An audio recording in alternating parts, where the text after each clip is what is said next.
Как из этого сделать вот это?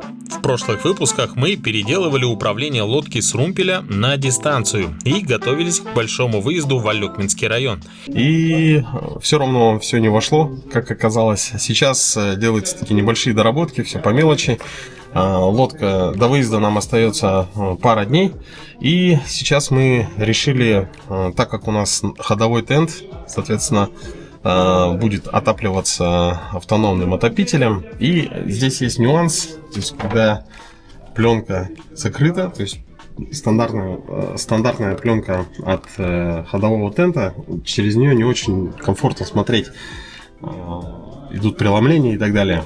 Поэтому швею заказали, чтобы сделали вот такое вот окошко, которое можно приоткрывать как бы на разную ширину. То есть захотели побольше, захотели поменьше. Но сейчас подумали, что даже при небольшой щелке, если будет сильный ветер, например, вот как сегодня, то будет очень быстро выстужаться салон. Ну, можно уже салоном назвать. Поэтому жители Якутии знают, что такое ПЭТ-пленка. В нашем случае это тоже ПЭТ-пленка, но толстого размера. Ну, можно сказать, что это оргстекло. Но это толстая ПЭТ-пленка. Вот, ее мы сейчас вырезали под размер и хотим на двусторонний скотч, также по подобию, как клеятся вторые стекла в автомобиль, также ее замонтировать. Вот, сейчас обезжирим поверхность и начнем клеить. Использовать желательно качественный скотч двусторонний. В нашем случае это классический 3М.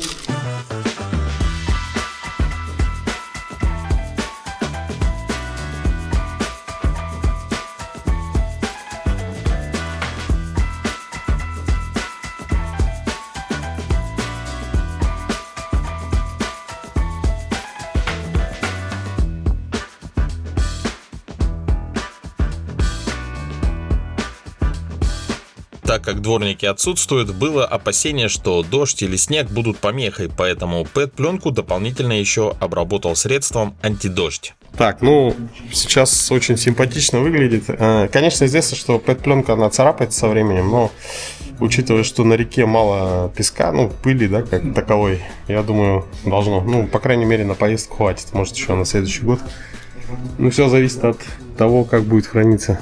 Дальше мы решили заменить винт. У нас стоял трехлопастной на 13.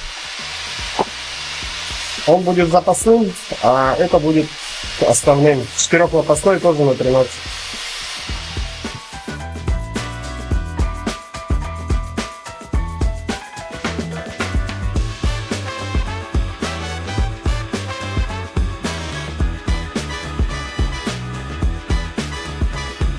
Шплинты подобрали в магазине КамАЗовском. Так, ну все, шплин поставили, винт готов. 13 на 4 лопасти. Правильной стороной же закрутили, да? И вот такой у нас якорь получился. Но это не должен быть якорь. Пока я готовил свою лодку, пришла экспериментальная лодка Выдра Шерпа Экстрим напрямую из Новосибирска, из производственного цеха. Именно ей будет посвящена первая часть нашей поездки. Помимо дополнительных установок, экипаж второй лодки также планировал передвигаться в тепле, поэтому установили воздушный дизельный обогреватель классического образца, установили его в передней части лодки с выводом выхлопа сбоку и подключили к аккумулятору. Готовимся к зиме. Итак, ну, как вы видели, достаточно много было произведено изменений, улучшений. И в целом лодка готова для того, чтобы уже буквально завтра выйти на воду. И в этот момент слова Евгения про зиму заиграли другими красками. Начали появляться вопросы, как мы пройдем на лодках более 1000 километров, когда еще за день до выезда на улице хлопьями идет снег. так, ну, и уже нам предстоит путь до первой остановки нашего маршрута. Это река Синяя. Там снега вообще...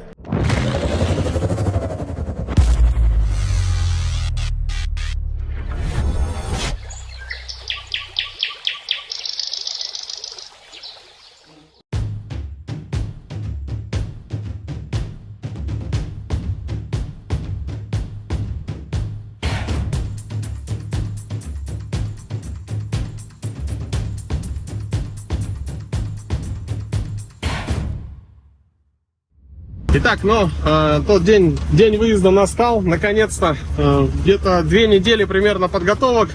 И сейчас уже мы с лодочной станции Лена города Якутска выдвигаемся в нашу поездку. В планах у нас тестирование новой лодки компании Выдра, которая вот впереди нас идет в паре. И посещение древних писанец. Впереди нас ждут долгие километры. Сейчас, пока мы на связи, но впереди уже будет, что будет, то будет. В общем, не будем загадывать. Салон у нас подготовлен. Это мне сегодня утром дочки подарили на день рождения. Сказали, вот тебе капибара. Окошко у нас, если снега нет, в целом неплохо справляется. То есть, видите, вода отталкивается. Вторая лодка у нас вот впереди. Так, Банзар, привет. Все, навигация, трек обнулен. Вещи, заваленные вещи впереди, но у нас есть место здесь. По-моему, в той лодке чуть побольше загрузка. Сзади у нас вот такие дела. Практически, можно сказать, налегке. В той лодке Выдра Экстрим сейчас находятся 3 больших человека. Да? Собака. И, в общем, много-много вещей. Тент себя показывает достаточно хорошо, пока, правда, мы на тихом ходу идем. Вот так вот закроем, теперь вообще не дует. И наша печка дует где-то вот здесь, да? Вот. Вот отсюда сюда. В общем, комфортно. На улице почти 0 градусов. У нас все вроде бы пока хорошо. Загадывать не будем. Никогда нельзя загадывать наперед. Но, тем не менее, старт пока хороший. Правда, из-за задержки рейса с Новосибирска, откуда у нас Сергей и Константин прилетели, мы выдвинулись попозже. На 6 часов, чем запланировали.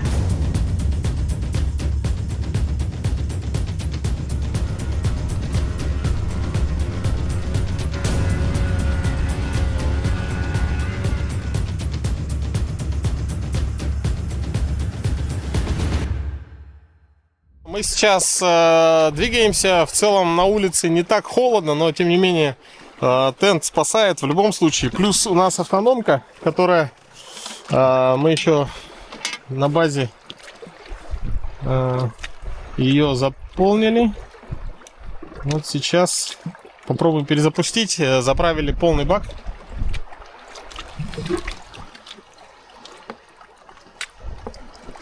Так. Включить.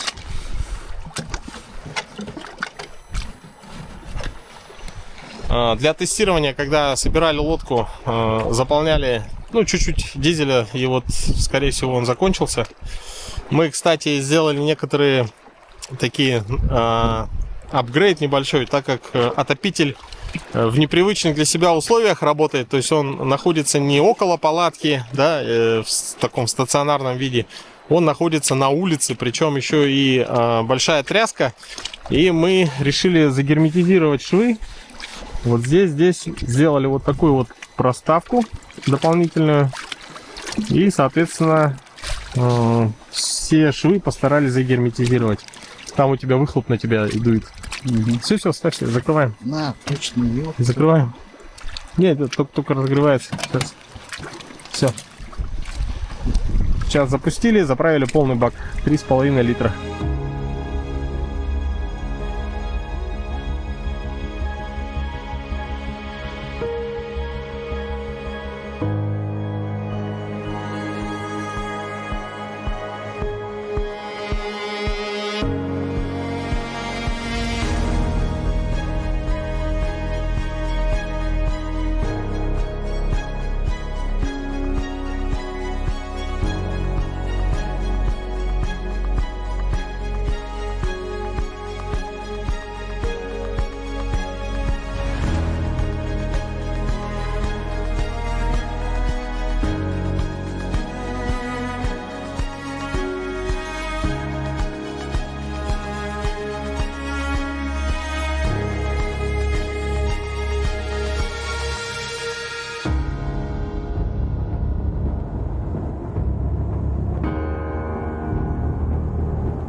Ну что, может быть, кто-то скажет, на лодках вы доехали только до Булгунитаха. Вы будете правы, абсолютно верно. На машине можно доехать за 1,5 часа. Но, учитывая, какое большое количество груза у нас, и в целом в прошлом году мы доходили до Синска на машине. Моя машина там еще и сломалась. Ну, в общем, примерно то на то и выходит. Все равно день едешь, переправляешься. Тем более, что сейчас в Синске переправа проблематичная. Переправляют автомобили на тракторах. Вода высокая, большая. Поэтому мы приняли решение двигаться из города Якутска. Но зато смотрите, какие виды. Устье Ботомы, парк. Дальше у нас Тукуланы. И мы напротив Булгунитаха. То есть, в принципе, такое красивое место. Значимое, знаковое. Многие... Надо сказать, что река Ботома очень популярна среди водометчиков, среди туристов, сплавщиков. И мы сейчас находимся, сегодня нам повезло с погодой. Ну, не будем загадывать, что будет дальше. Возможно, будет и снег, дождь, снег с дождем, дождь со снегом. Но сейчас, в принципе, погода сегодня хорошая. Мы устанавливаем сейчас лагерь. Завтра нам предстоит пройти до Синска и затем подняться по реке Синяя до Поющих скал. Вот. В целом у нас все в порядке, все хорошо. В тенте, по тентам с отопителем ехать очень даже комфортно. Я бы даже сказал, что мы убавляли температуру. Примерно отопитель работал на 40%. То есть стоял на 5. Ну, можно сказать, на половине, да. И сейчас мы его переставили с лодки, поставили его в палатку. Он уже нагревает ее. Устанавливаем раскладушки, будем ночевать. И завтра наш путь продолжится. Так как это был первый день нашего пути, то, несомненно, интерес вызывал отопитель E-Corner. Центр техники «Максимум» попросил протестировать его в разных условиях. И так как отопитель был поставлен стационарно около палатки, а телефон я не заряжал в пути, я решил проверить, как отопитель не только будет нагревать палатку, но и заряжать гаджет. Так, мы сейчас протестим, как заряжает у нас обогреватель. Сейчас у нас 6% на iPhone 13 Pro Max. Так, ставим зарядку. Вот. Все, зарядка пошла. 19.06. 6%. Смотрим. Итак, давайте проверим. Телефон на улице лежал. Зарядка производилась где-то 50-55 минут. Зарядилась до 61%. Но за 25 минут она зарядилась до 50%. Отопитель E-Corner интересен тем, что ему для работы нужен только дизель или керосин. Запускается он с помощью 4 аккумуляторных батареек, и после выхода отопителя на стандартный режим работы, благодаря элементам пельтье, которые вырабатывают электроэнергию на разнице температур входящего и выходящего воздуха, отопитель начинает не только заряжать свои аккумуляторы и работать самостоятельно, но еще может зарядить ваш телефон, планшет или, например, фотоаппарат через порт USB. Шум работы отопителя практически не ощущается, и мы выспались впятером в палатке в тепле и встретили утро отдохнувшими и готовыми выдвигаться в дальнейший путь.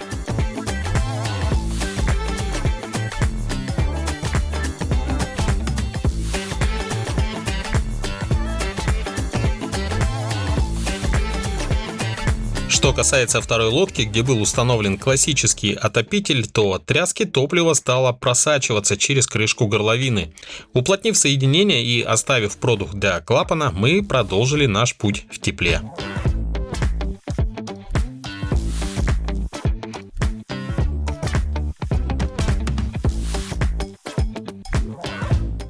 Тепло в нашей поездке обеспечил салон техники «Максимум».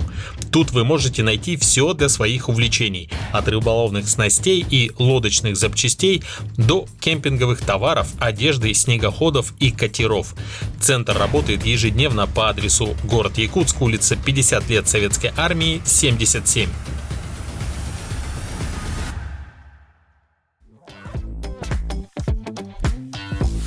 От испытаний отопителей давайте перейдем к основной теме нашего выпуска. Тест новой лодки Выдра Sherpa 500 Extreme начался еще со старта из города Якутска. Как видим, несмотря на более высокую загрузку на большой воде и на редукторе, она идет гораздо быстрее, чем стандартная Sherpa 500.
Так, заходим в Синск на винтах. Вот таким образом на лодке у Евгения установлен трим. В принципе, там можно, если что, поднять мотор. Но у меня такой возможности нет, поэтому приходится идти вот так.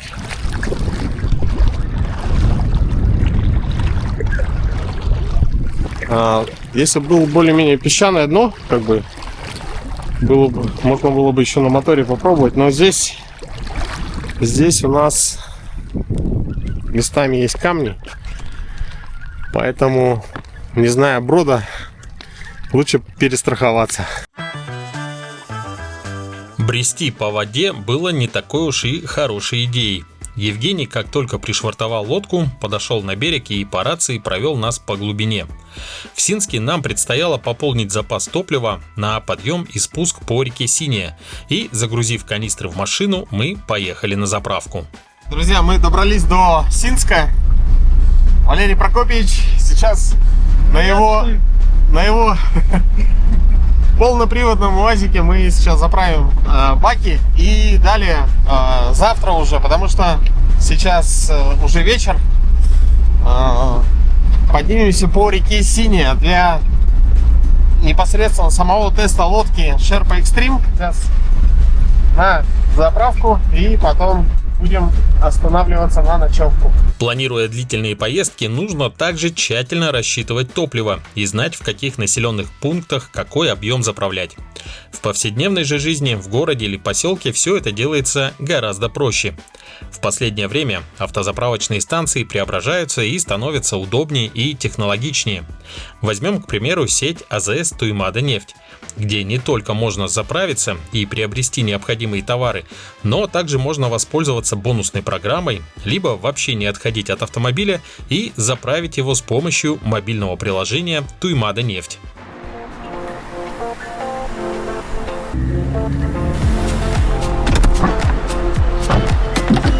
Добрый вечер. Вы выбрали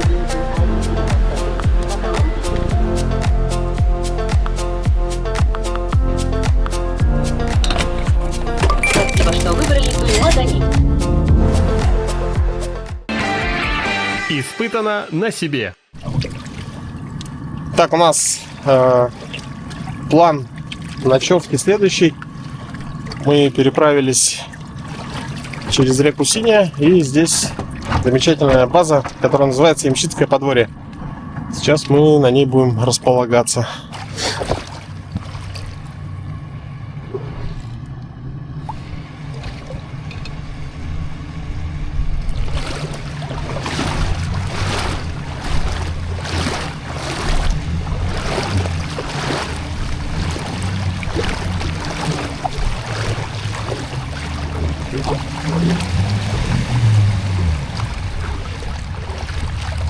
Тут камень, большой камень. Глушись! Заглушил?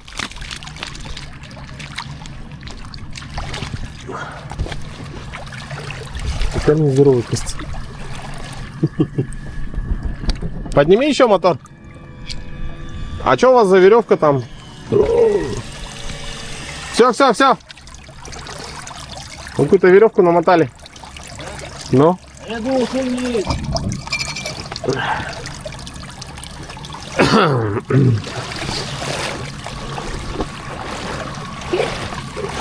Снял. Так. Сначала пойдем, все узнаем. Потом берем.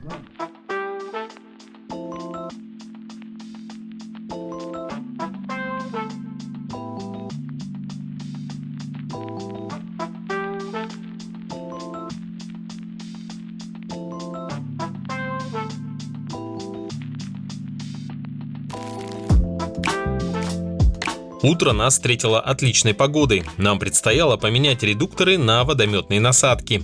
На обеих лодках установлены Байкал-трансы, и их несомненным плюсом является совсем небольшой вынос мотора от основного транса лодки. Таким образом, водометная насадка находится близко от тоннеля лодки, что положительно влияет на ходовые характеристики передвижения на водомете. Но с этим связаны небольшие сложности при поднятии транса, так как установлены два регулировочных болта.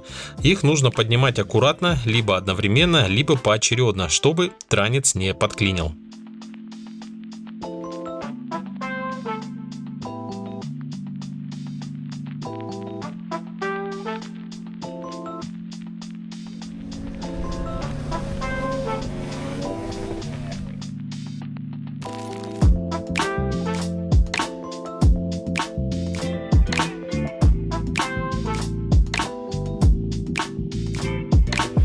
Арес, спасибо. Садись.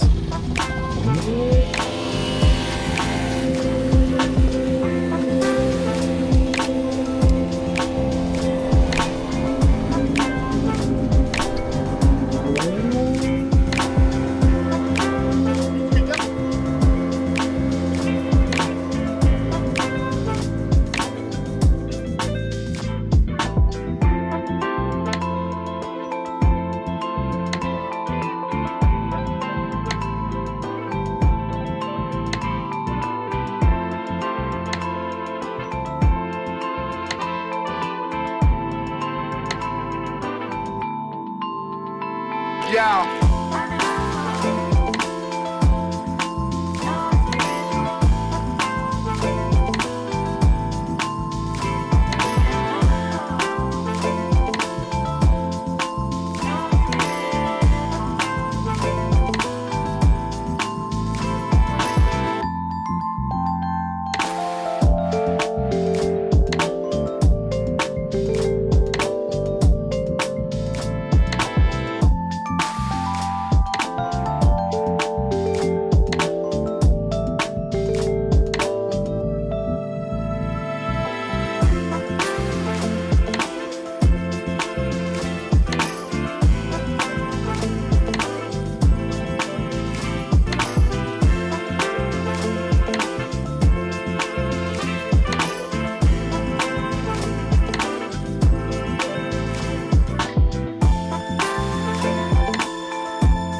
Подошла к завершению первая часть нашего пути. Мы прибыли на живописную реку Синяя, к подножию поющих скал. Разбили лагерь, и уже на следующий день нас будут ждать основные тесты.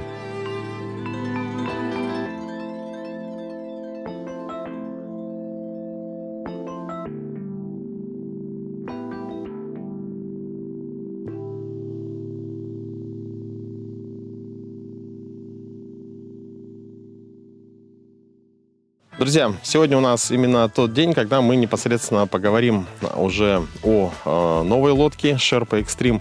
И хотелось бы отметить, что в целом испытания не начинаются именно сегодня. Они уже идут 3 дня практически, потому что лодка шла в паре со стандартной шерпой по реке Лена на редукторе, на винте. И там тоже есть некоторые выводы. Сегодня у нас, как видите, очень хорошая погода, повезло, потому что до этого шел снег, было холодно. Ну и у нас есть возможность именно здесь, под Синскими скалами, посмотреть, испытать и вообще пообщаться с теми людьми, которые делают эти лодки. И очень отрадно, приятно, что именно те люди, которые занимаются производством лодок, непосредственно приезжает как бы в поля, да, то есть, в нашем случае на реку, чтобы их испытать.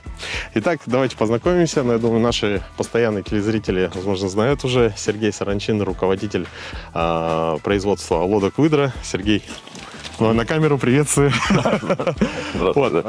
Расскажи про такое как описание вот этой лодки, в чем ее отличие? Про лодку мы, конечно же, обязательно поговорим. В первых строках, как говорится, я бы хотел поблагодарить вас, тебя, Руслан, конкретно, и компанию Pro Extreme за то, что предоставили такую возможность приехать в такие красивейшие места.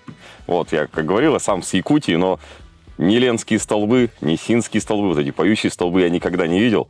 И это оставило прям впечатление какое-то неимоверное, я даже не могу словами описать, как здорово, как прикольно и у нас есть возможность совместить и работу, и испытания, да, и вот такой вот высококлассный туризм такого высокого уровня. Это прям здорово, спасибо большое. Все время с вами, к вам с удовольствием приезжаем, и получаются отличные результаты. Спасибо. Теперь про лодку. Лодка Sherpa Extreme. Это не сказать, что прям новая лодка, это модификация уже стандартной Sherpa, которую многие знают, которая многим полюбилась. И лодка, в принципе, та же.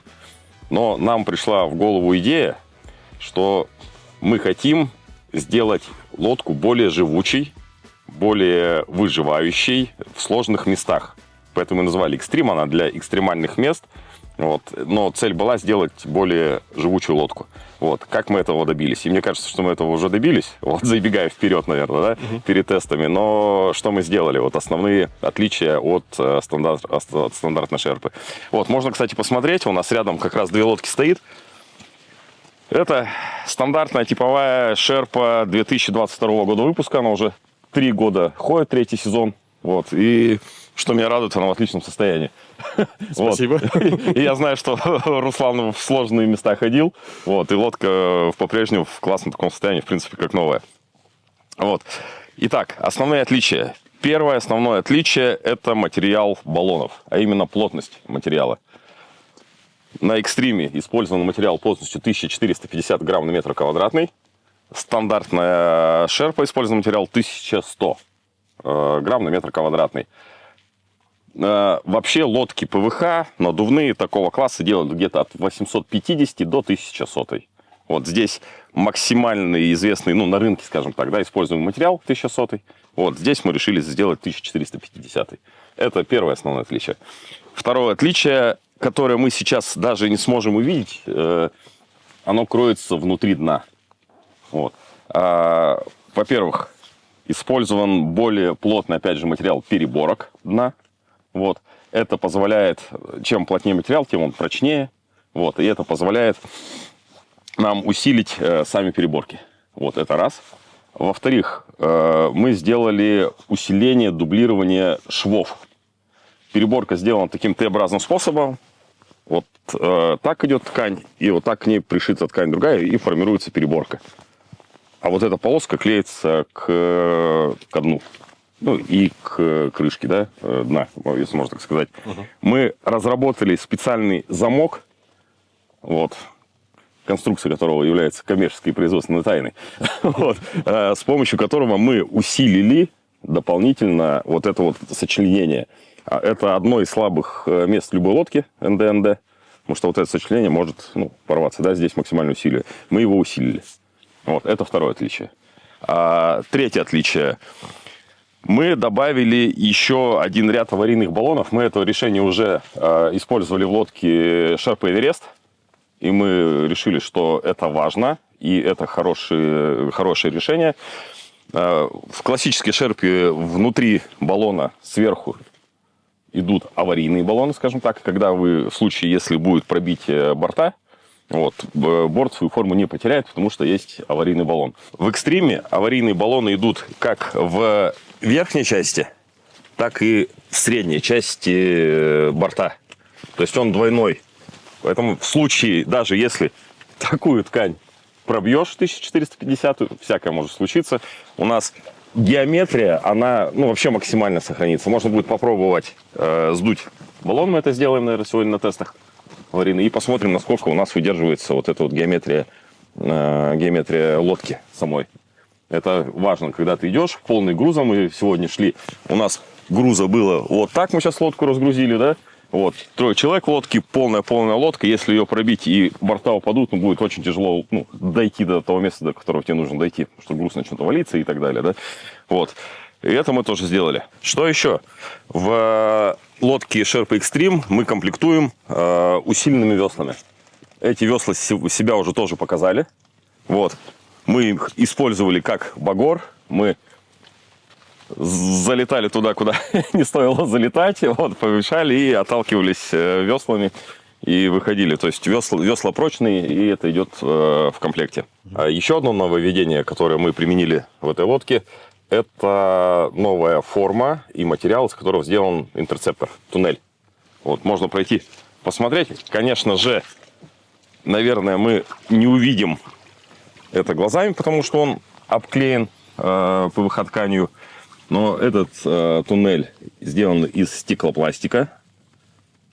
Он небольшой толщины, там в районе 5 миллиметров, но очень-очень прочный. Мы его проверяли следующим образом. Мы тоже тестируем у себя на производстве модели. Мы его колотили молотком. Я по нему проезжал на большом автомобиле. Вот, и он остался целым, твердым, вернул свою форму и, в общем, продолжил работать. Ушли практически от прохватов. Даже в сложных условиях, на сложных волнах, при больших скоростях. Его абсолютно не выгибает, он абсолютно прочный. Если бы был снят мотор, можно было бы на него встать, допустим, мне весом 100 килограмм, и он бы остался ровным. Это тоже серьезное такое нововведение.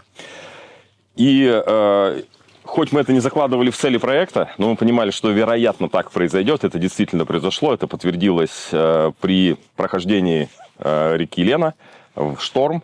Были сильные волны, и мы поняли, увидели, что лодка значительно еще повысила свою продольную жесткость.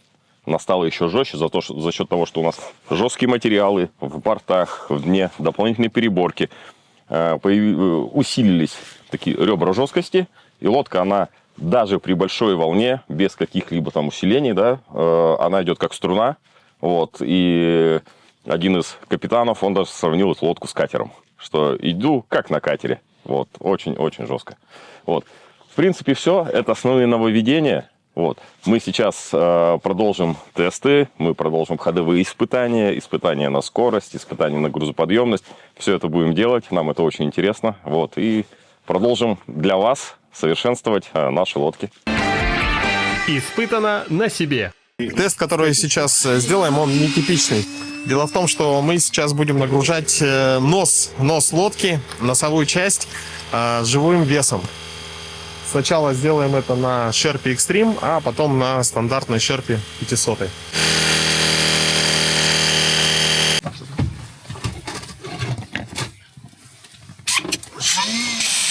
0,4 ровно. Ага. Работает. Пожалуйста.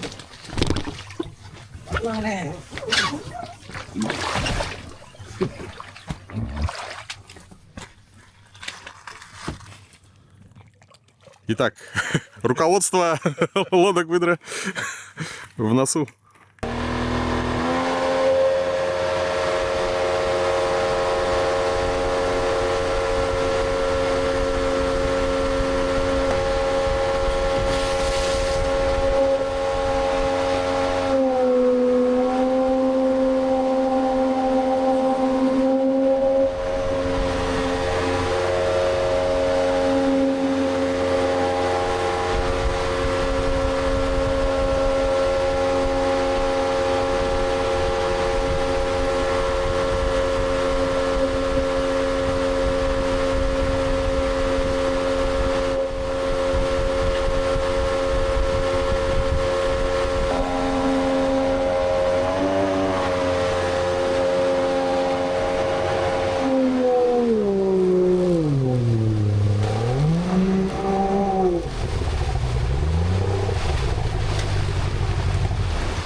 Это 40 килограмм ровно весит. Итак, третий человек сейчас, но так как он легче, где-то примерно килограмм, весит 75 килограмм, ну, без учета снаряжения. Поэтому добавили еще дополнительный вес. Нос надо грузить. Давай. Итого в носу сейчас 300 килограмм, даже чуть больше.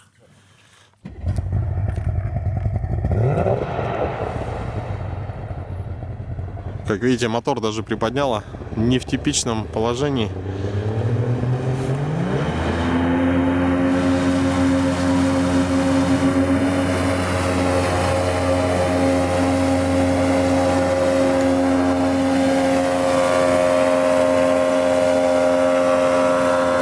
Так, сейчас уже с весом чуть больше 300 килограмм в носовой части лодка ушла. Замеряет сейчас скорость. Ну, еще раз скажу, что кому, как не тем людям, которые производят лодки, будет интересно узнать вот эти вот показатели. И, соответственно, сейчас вернуться, я вот не знаю, там уже в носу, наверное, не поместится, если я четвертый еще сяду. Вот. Сейчас посмотрим, какие результаты, и продолжим эксперимент.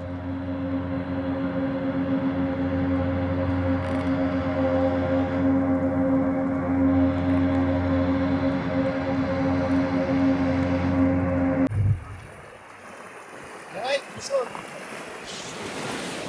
дай немного. Получается, уже здесь, в передней части, вот как видите, начиная вот с середины, вот с этой стороны, около 500 килограмм было, да? Потому что 550 даже, да? Константин 100 килограмм, ну это мы даже не считаем без обмундирования. Сергей 100. Банзар 70, но мы еще добавили пилеты, да, там где-то килограмм 40. 40 Потом Евгений 120, и под ним бак на 140 литров, но он где-то на 100 литров он заправлен. Там 100 литров. Около 100 литров. Может быть, чуть больше, да. Вот. И поэтому в передней половине лодки у нас 500, больше 500 килограмм. Так, сейчас... Если еще посчитать аккумуляторы там и так далее. ну это да, мы не считаем торга. Так, сейчас я залезу.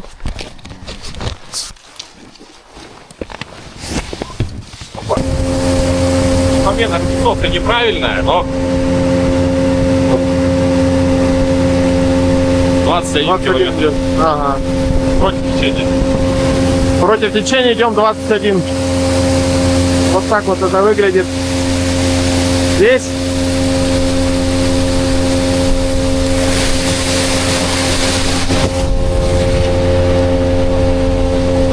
Пол. Пол даже не шевелится.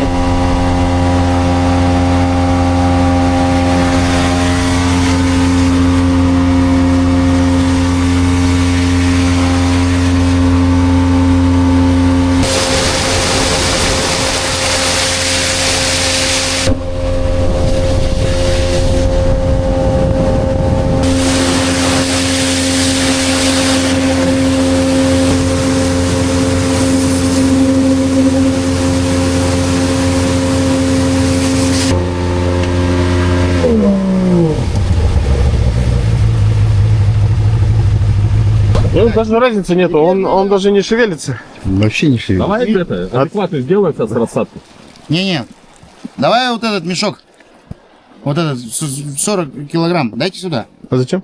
Ну я хочу посмотреть теорию. Пойдет она? Мне кажется, вот эти 40 килограмм могут быть критичными. Ну, конечно. То есть, На глиссере? то есть она... Сколько, да, мы на глиссер вышли. Вышли, она идет на глиссере, все, только вот эти 40 килограмм, может быть, ему и не дает вот это. Поэтому давайте 40 килограмм сюда. Вот, сколько 40 килограмм мы ложим, чтобы отбалансировать, получается. А вдвоем ехали, на глиссере выходила, быстрее скорость была? Да, быстрее 30. 30. А, вот. Ага. О, пересадка небольшая. Да, 30, 25.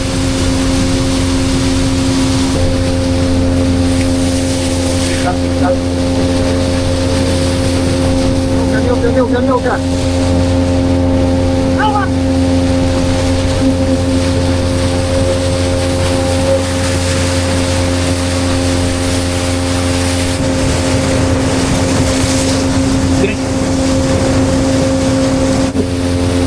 Хотя она столько зашла, сколько мы вдвоем против нее.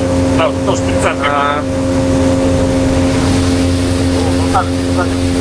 На этом примере было показано, насколько играет роль развесовка правильно. То есть только просто 40 килограмм, ну это, грубо говоря, там канистры 50 литров, да, положили назад, такой вес, и уже лодка вышла на глиссер. Вот сейчас Банзар пересел назад, да, то есть тут у нас впереди 200, 300, Ну, те же, 500, да. те же 550 просто перераспределили по-другому. Да, распределение сделали. Сейчас посмотрим.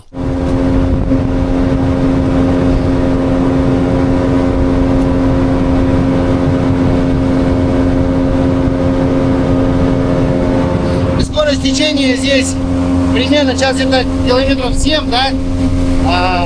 При этом скорость практически не теряет она. Она идет спокойно. Вот 26, 27, даже скорость набирает. 28. Сейчас заходим в перекат.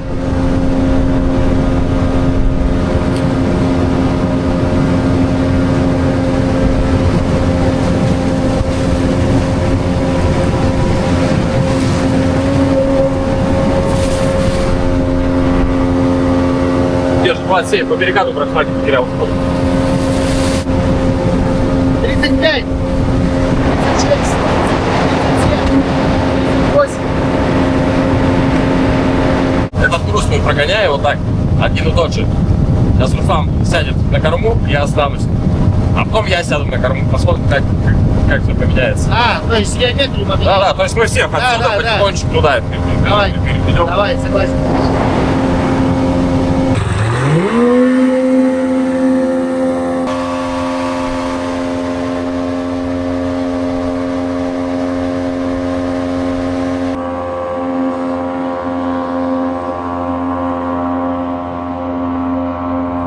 Тридцать 35, 36.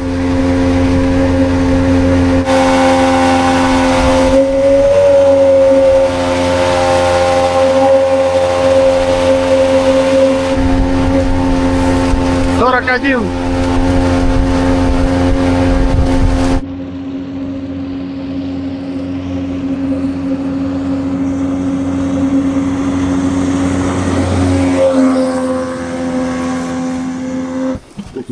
Вижу 550 килограмм. Получается, сейчас все просто переместили, нос освободили целиком. Сюда сяду.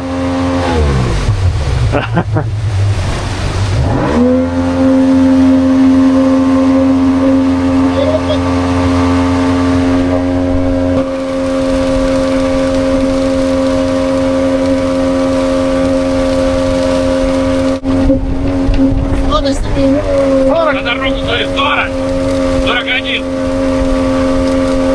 42.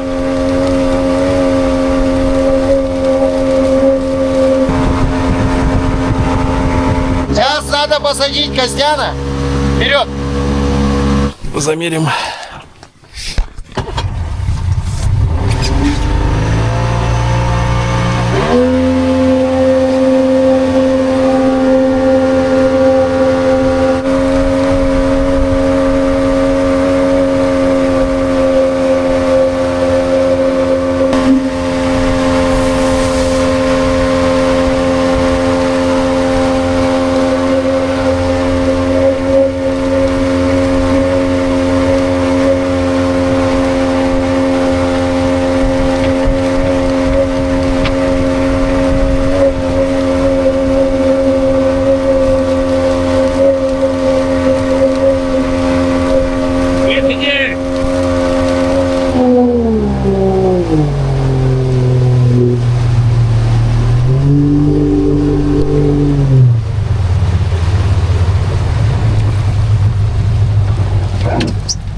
я еще хотел сказать, да, самое интересное и самое главное, наверное, что тримом я вообще не пользовался. Ага. То есть В одно положение. просто, да, в нижнем, самом нижнем положении, без всяких настроек, без всяких этих, Угу. вот, то есть вообще ничего не делал. Просто вот как уронил его под тоннель, и вот так он остался в этом же положении. То есть в целом трима можно было еще добавить. Да, я бы мог тримом отыграть бы, она бы скорость добавила, увеличила бы, то есть, ну, Тогда вышло бы, да. эксперимента. Тогда бы не было чистоты эксперимента, потому что, допустим, не у всех моторы есть с тримом, ну, как у тебя, допустим, да, у тебя же обычный он, без трима, и у тебя нет вот этой возможности, чтобы вот, ну, трим приподнять и чтобы она лучше шла. Вот, а здесь, как бы, ну, тогда честно, как бы, все честно. Вот. Единственное, еще я хотел бы еще добавить, что мне интересна скорость течения вот этого переката. Потому что я до этого там скрикнул 6, по-моему, да, где я сказал. Вот. Надо взять GPS-ку сейчас в руки. Вот. И да, и сплавиться. И посмотреть скорость течения. Вот. И это будет уже точно правда. Как бы, ну все. Ага. Ну так, можем сделать. Вот основная струя. Сейчас мы хотим замерить скорость течения. Здесь тут более скоростной участок. В плане течения тут и быстрее. И вот в той части нам интересно узнать, сколько скорость. Скорость течения, вот 9. Вот, и, кстати, вот синхронизация, да? Тут Да. поточнее показывает. Это чуть-чуть поточнее даже С показывает. десятыми. Так, 9 километров в час. 8,6.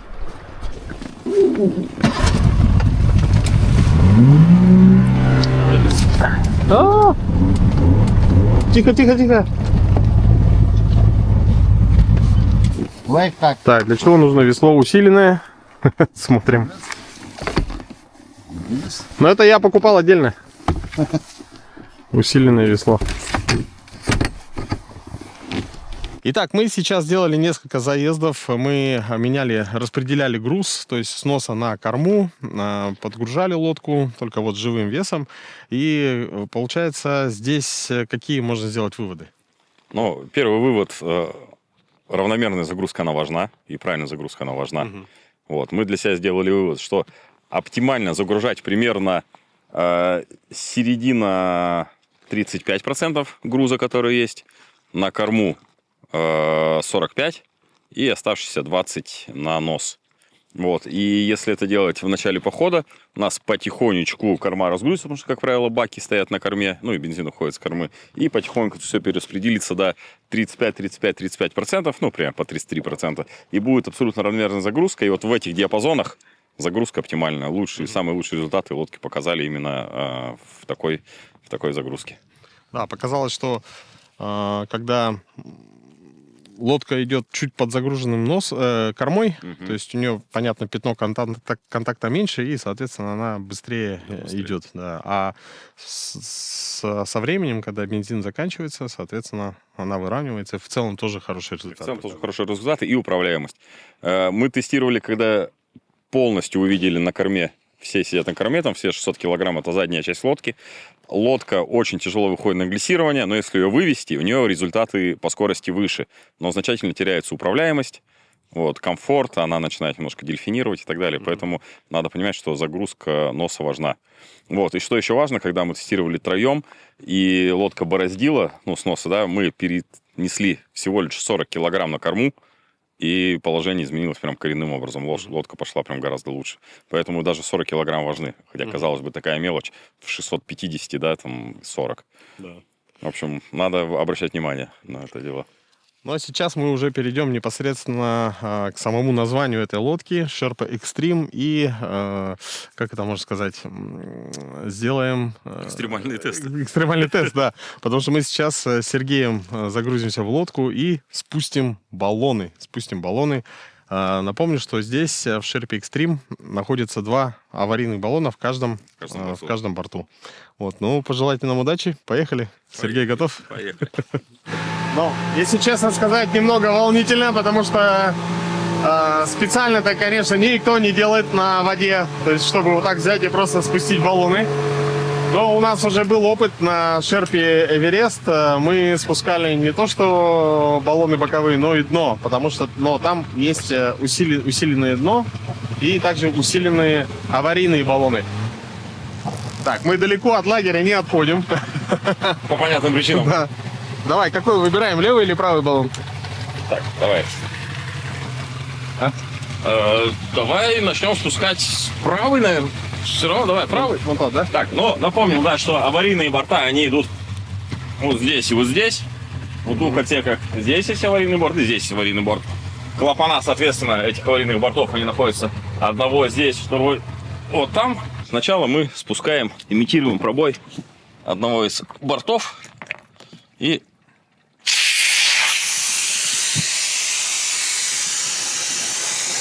Так, смотрим на форму баллона. То есть как будто визуально практически ничего не меняется. А, вот он, да, спустился.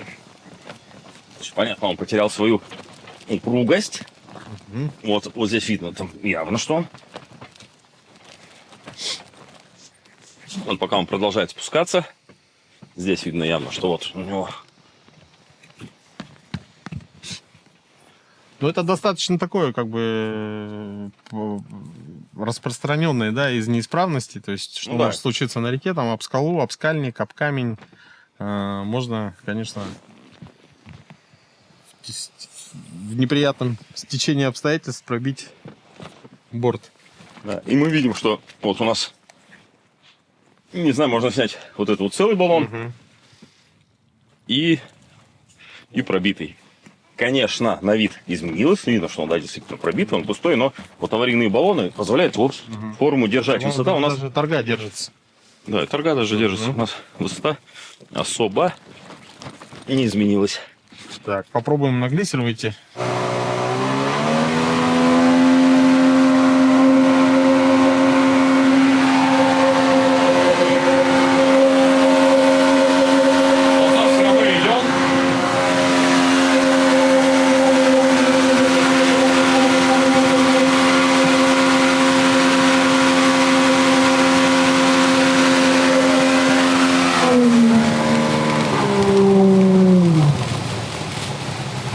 Пока лодка идет, немножко сказывается на управляемости, конечно же, да, там немножко ее надо подруливать, поддерживать. Немножко стала лодка чувствительно помягче. Все-таки мы делаем вывод, что вертикальный борт, он придает дополнительную жесткость лодке, потому что дно начало немножко так вот чувствоваться. До этого оно было как стальное, сейчас немножко прогибается. Ну что, спускаем второй.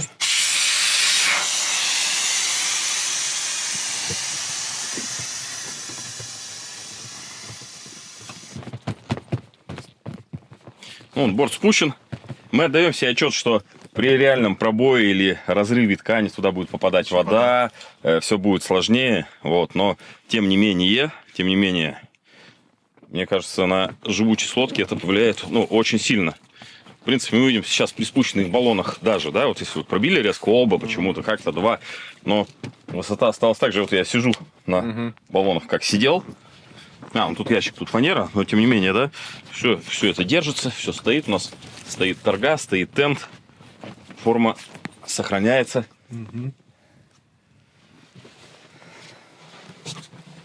Так, пробуем без двух баллонов.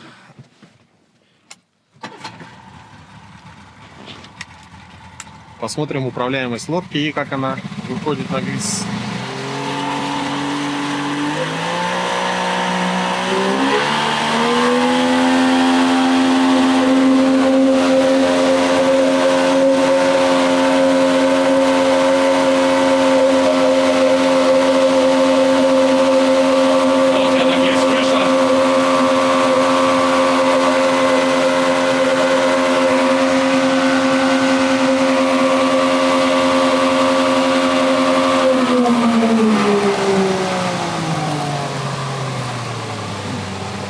Все баллоны сложились такие, посложились.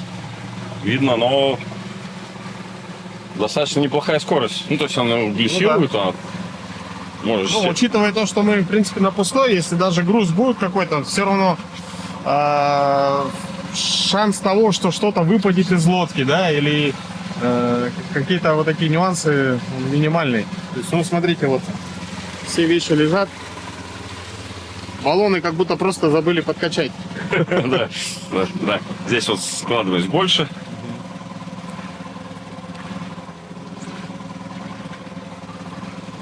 Ну что, будем нос сковать? Самый безумный вариант.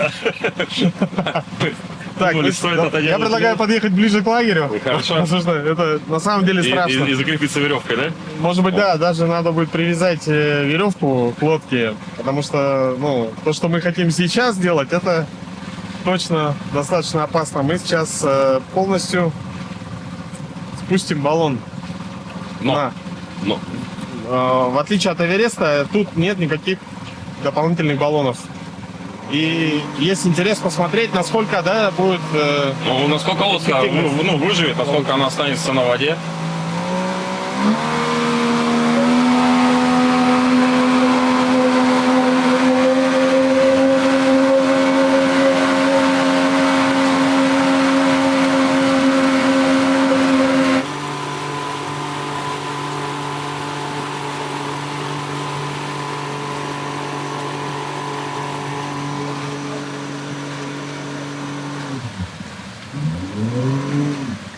О, ничего себе! Тут-то интересней. Да, значительно. Ну, наглист-то выходит с нашим весом. Ну что, мы хотим спустить дно. Так, друзья, смотрите. Да, полностью спущенные боковые баллоны. Они также создают форму дна. Но здесь они действительно как на воздушной подушке. Так, веревка. Держите крепко. А я забыл ее где-то. Почему А мы ты- сейчас быстро. Почему ты телефон вытаскиваешь, оставляешь на берегу? Дай самое дорогое, там беруши. Ого. Музыкальный инструмент. Подожди, отпусти.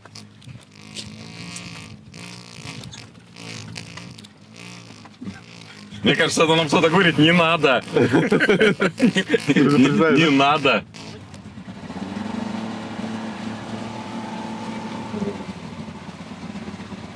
Чисто на середину так. Да, она уже сама пойдет. Запас есть еще. Так, я сделаю, да? Ты сделаешь, пусть это будет на твоих руках. Так, вот. Что говорят? Туда езжать, говорят. Сейчас нас туда утянет. Подожди. Все, открываю. Открывай, открывай. Ой-ой-ой.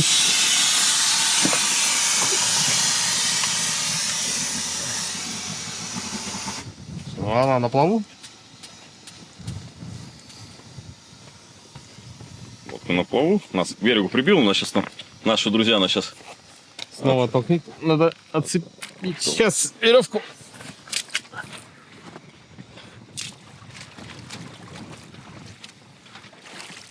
А, она зашла в туннель просто.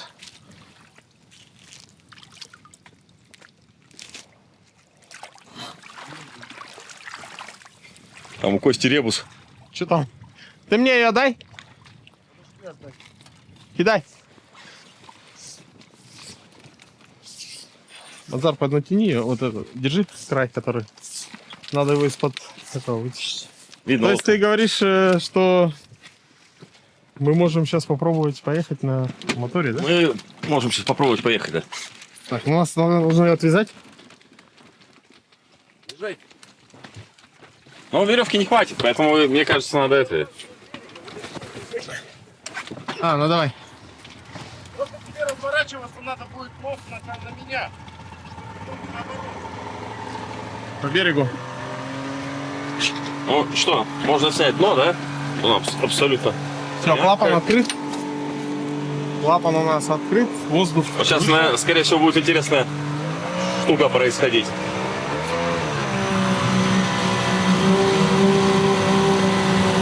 Все вздулось. Конечно Нет, же. ну в целом в таком варианте вообще нет смысла выходить на глиссер. Нужно Ну, дотянуть конечно. до берега. Ну да, да, да. То есть она идет Хотя и бы на управляется. веслах. Да? Управляется. Да, да.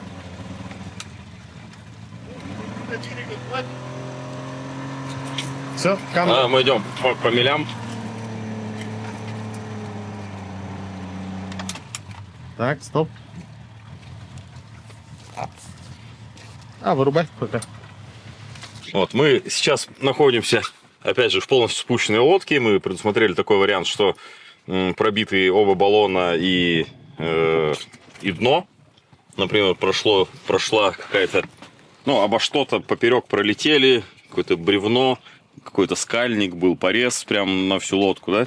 Вот, и самый такой вариант, при котором, ну, обычно лодкам, наверное, приходит уже, ну, затопление, да, скорее всего, лодка потонет, если... Нет, но она будет на плаву за счет какого-то из баллонов, который остался. Нет, обычно, если вот полностью порез, ну да, или до фальшбортов обычная лодка, да, вот. Что мы видим здесь? Мы видим, да, что дно абсолютно, оно сдутое, оно вот, и дно сдутое, и борта у нас сдутые, вот, но геометрия лодки, она сохраняется, а стойчивость лодки, вот, сижу на борту, склоняюсь, вот она, лодка устойчивая, сохранила свою форму и даже, ну, как-то едет на моторе. Конечно, там прохваты идут, ну, и так далее уже, но потихонечку причалить эта лодка позволит и сохранить груз.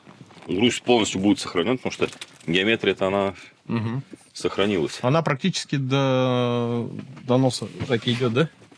Баллоны. Там баллоны аварийные, они заканчиваются раньше, но еще за счет того, что у нас 1450 плотность ткани, вот, за счет этого ткань все равно более плотная, она держит свою форму, свою геометрию выдерживает. Ну что, я считаю, что тест успешный. Лодка выполнила свою задачу, аварийный баллон выполнил свою задачу. Лодка сохранена, груз сохранен, люди сохранены. И это здорово. Да, друзья, ну вы сами вы были свидетелями, действительно. И еще раз повторю, что очень важно, что сами производители, да, не просто там дали задание кому-то, да, проверить это, вот сами приехали в Якутию, причем вот то, что вот эта погода, это мы не заказывали, да, то есть мог быть идти снег, да, вот, несмотря на это, они приехали, сделали тесты, и сейчас уже на основе этих тестов понимание, как идет лодка, как она себя ведет, будет в дальнейшем, ну, судьба вот развития вот этой модели, правильно? Да, все верно, все верно.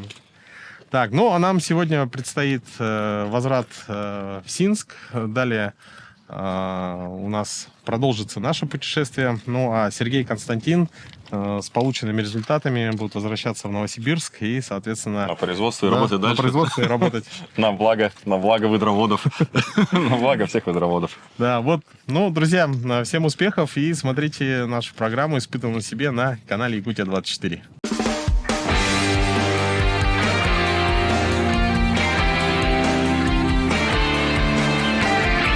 Испытано на себе.